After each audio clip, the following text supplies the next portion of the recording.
नमस्ते प्यारे बच्चों, फिर स्वागत है रामरूप शर्मा चैनल पर।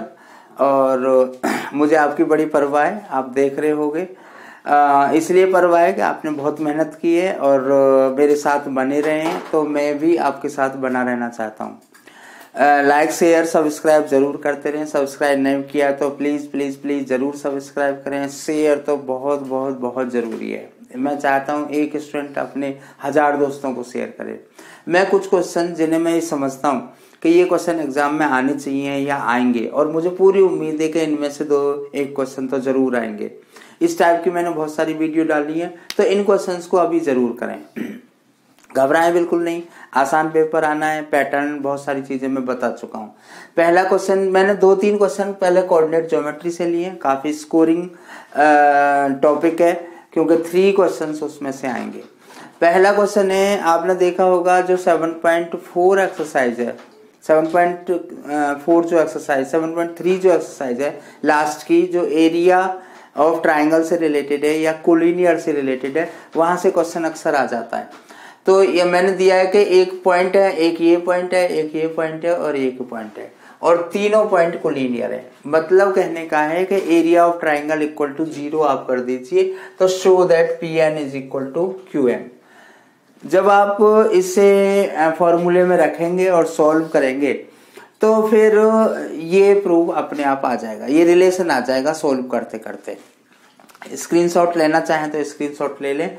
इसी तरीके से क्वेश्चन नंबर 2 मैंने रखा है, सेम उसी टाइप का। P, Q और R 3 पॉइंट है और तीनों कोलिनियर है। थोड़ा सा मैंने इसका लॉजिक बदल दिया है, मतलब area of triangle is equal to 0। Triangle आप मान लो, उसका एरिया 0 कर दो, इसका मतलब एक लाइन आ जाएगी, एक इक्वेशन बन जाएगी रिलेशन में।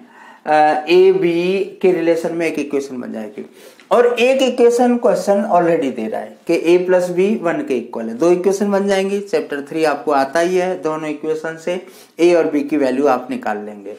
क्वेश्चन नंबर 3 है पॉइंट P।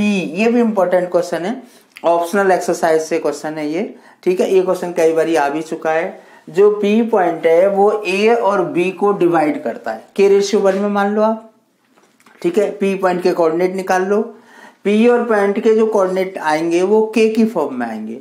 फिर इन्होंने साथ के साथ दे दिया कि ये जो P पॉइंट है ये इस लाइन पर भी लाई करता है, मतलब x और y की वैल्यू जो K की फॉर्म में आई है उसे आप यहाँ पर पुट कर दीजिए, सॉल्व करेंगे आप, x की वैल्यू आपको मिल जाएगी।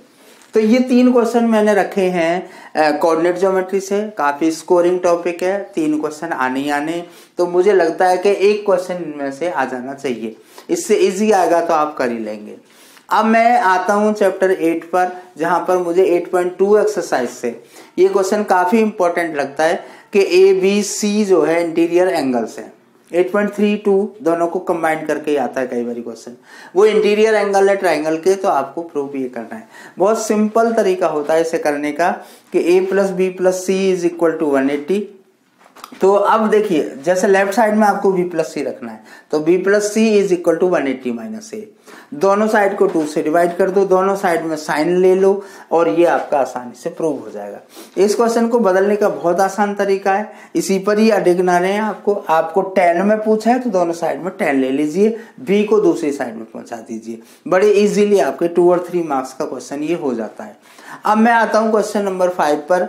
ये मैंने चैप्टर 4 से लिया है कि एक शॉपकीपर है, वो बाय करता है कुछ बुक्स 80 रुपीज में, ठीक है। नंबर ऑफ बुक को आप x मान लो, तो एक बुक की जो कॉस्ट है वो 80/x हो जाएगी। लेकिन अगर वो 4 बुक ज्यादा बाय करता है सेम कॉस्ट की, वही बुक, ठीक है ना। मतलब कहने का है कि नंबर ऑफ बुक्स जो है x+4 हो जाएंगी। तो अब एक बुक की कॉस्ट 80/x+4 होगा, ठीक है। अकॉर्डिंग टू क्वेश्चन जो उसकी हर एक बुक की जो कॉस्ट है वो 1 रुपए कम हो जाती है। Means 80/x minus 80/x+4 is equal to 1। LCM लेंगे, क्रॉस मल्टीप्लाई करेंगे, क्वाड्रेटिक इक्वेशन को सॉल्व कर लेंगे। आपका आसानी से क्वेश्चन 3 मार्क का भी आ जाता है, 4 का भी आ सकता है। सेम इसी पैटर्न पर मैंने दूसरा क्वेश्चन रखा है। इस पैटर्न से कई सारे क्वेश्चन सॉल्व हो जाते हैं, ठीक है ना। तो दूसरा जो क्वेश्चन है वो है कि एक पर्सन अपने टूर पर जाता है और उसके पास 360 रुपीज है खर्च करने के लिए। मान लीजिए कि वो x डेज के लिए जाता है, ठीक है ना। या तो उसका जो खर्चा होगा एक दिन का 360/x हो जाएगा। अब वो अपने टूर को 4 दिन बढ़ा देता है, मतलब x+4 कर देता है, तो सेम ही चीज होगी। तो अब जो कॉस्ट आएगी, एक दिन का जो खर्चा आएगा, एक्सपेंस आएगा, वो 360/x+4 हो जाएगा। फिर सेम दोनों को माइनस करके कितने जितने का भी उसका कट डाउन हो जाता है पर डे के एक्सपेंस से, 3 रुपीज हो जाता है। तो फिर दोबारा क्वाड्रेटिक इक्वेशन एलसीएम लेते ही बन जाएगी।